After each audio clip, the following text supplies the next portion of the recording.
ভর্তা কিংবা চাটনি খেতে আমরা কে না ভালোবাসি বলেন তো? যদি গরম গরম এক প্লেট ভাতের সাথে ভর্তা কিংবা চাটনি থাকে তাহলে তো আর কথাই নেই।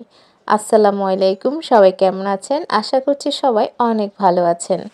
আজকে আমি আপনাদের সাথে শেয়ার করছি ভাজা বেগুনের ভর্তা। আমি জানি এই ভর্তাটা আপনারা সবাই খেয়েছেন এবং এই রেসিপিটা আপনারা সবাই জানেন।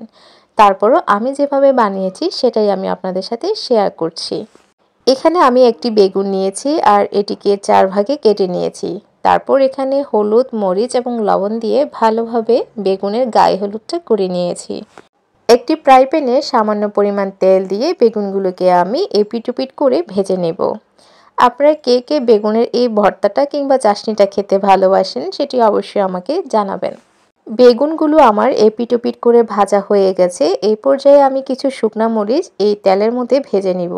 এই চাটনিটি আপনারা চাইলে কাঁচামরিচ দিয়েও করতে পারেন, তবে শুকনা মরিচ দিয়ে খেতেই আমার ভীষণ ভালো লাগে, তাই আমি শুকনা মরিচ ব্যবহার করেছি।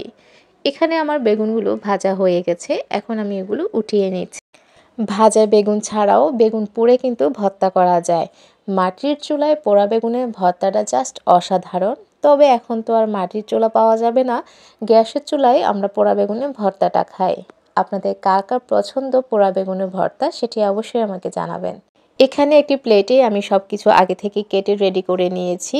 এখন সামান্য পরিমাণ লবণ দিয়ে পেঁয়াজ মরিচগুলোকে আমি ভালোভাবে মাখিয়ে নিচ্ছি। এই পর্যায়ে আমি ধনিয়া পাতাটা অ্যাড করে সেটিও ভালোভাবে মাখিয়ে নিব। মাখাটা আপনার যত ভালো হবে ভর্তা কিংবা চাটনির স্বাদ ততটাই বেড়ে যায়। এখন আমি পরিমাণ মতো সরিষার তেল এখানে ব্যবহার করছি এবং সবগুলোকে আবারও ভালোভাবে মাখিয়ে নিচ্ছি। এই পর্যায়ে আমি বেগুনগুলোকে ভালোভাবে এই পেঁয়াজ মরিচের সাথে মাখিয়ে নিব আর উপরে যে চামড়াটা ছিল বেগুনের এটি আমি ফেলে দিব। গরম গরম খিচুড়ির সাথে বেগুন ভাজা অথবা বেগুন ভর্তা খেতে কিন্তু দারুণ লাগে। তাছাড়া গরম ভাতের সাথে তো কোনো কথাই হবে না। দুপুরবেলা গরম গরম ধোয়া ওঠা এক প্লেট ভাত সাথে একটু চাটনি আর একটু ডাল হলে কোনো কথাই হবে না। জাস্ট এক প্লেট ভাত নিমিষেই খাওয়া হয়ে যায়। আর যেদিন আমাদের বাসায় ভর্তাটা তৈরি করা হয় সেই দিন একটু ভাত বেশি রান্না করতে হয়, কারণ ভর্তা দিয়ে মনে হয় ভাতটা একটু বেশিই খাওয়া যায়।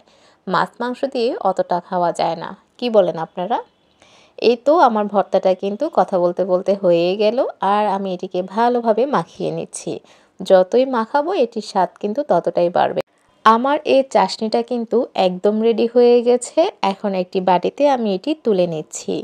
আমার এই চাটনিটা দেখার পর কার কার জিভে পানি চলে এসেছে সত্যি করে জানাবেন কিন্তু।